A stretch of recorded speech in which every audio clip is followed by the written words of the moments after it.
Wanita yang berprofesi sebagai asisten rumah tangga di Bandung Barat, Jawa Barat diduga jadi korban penyekapan sang majikan. Saat dievakuasi warga, korban ditemukan dalam kondisi babak belur. Beginilah evakuasi seorang perempuan yang diduga disekap selama beberapa hari di sebuah rumah di kawasan Ngamprah, Bandung Barat, Jawa Barat. Evakuasi berawal dari kecurigaan warga yang sering mendengar suara tangisan. Mereka pun berinisiatif mendobrak rumah tersebut. Korban yang berprofesi sebagai asisten rumah tangga itu ditemukan dalam kondisi syok dan luka lebam di bagian wajah. Diduga ia dianiaya oleh sang majikan lantaran tidak mematikan saklar perangkat listrik. Polisi masih menggali keterangan dari sejumlah saksi, sedangkan korban kini menjalani perawatan di rumah sakit. Jadi mengaku ke warga bahwa mereka korban memang dipukuli lah gitu kan, karena memang punya ada sedikit kesalahan di aniaya. Ya, astagfirullahaladzim, sungguh miris sekali ada seorang ART yang ditemukan babak belur diduga jadi korban penyekapan sang majikan.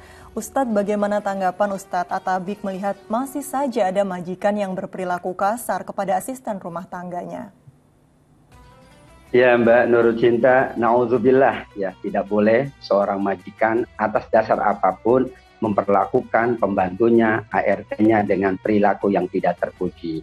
Dahulu ada sahabat namanya Abu Dzar radhiyallahu anhu, dia pernah ditegur oleh Nabi karena dia berkata-kata yang tidak baik kepada yang membantu di rumah.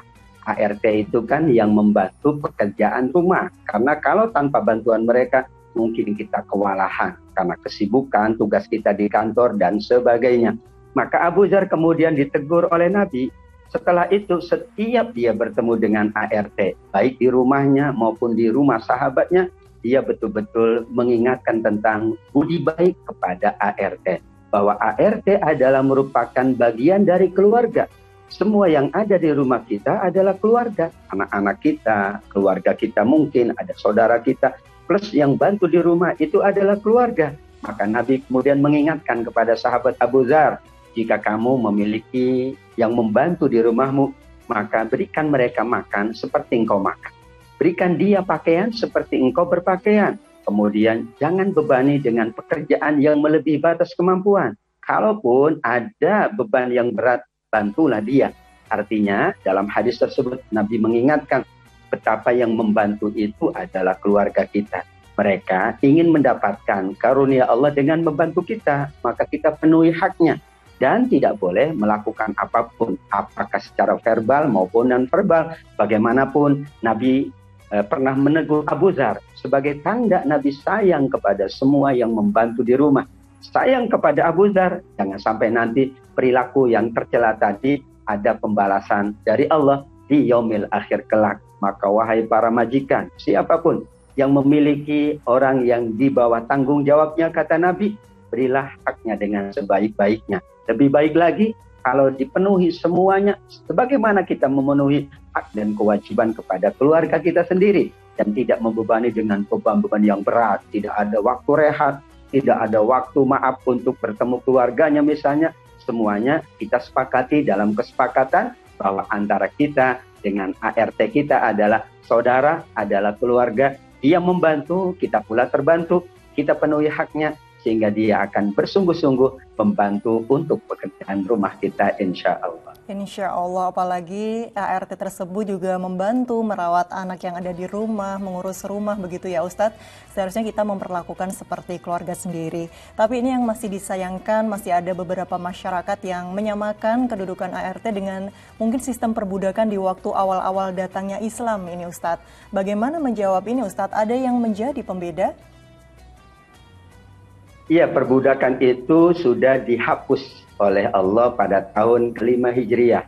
Berarti sudah tidak ada lagi. Karenanya kalau kemudian menyamakan dulu ada perbudakan dan sekarang ada, berarti dia bertentangan dengan Al-Quran.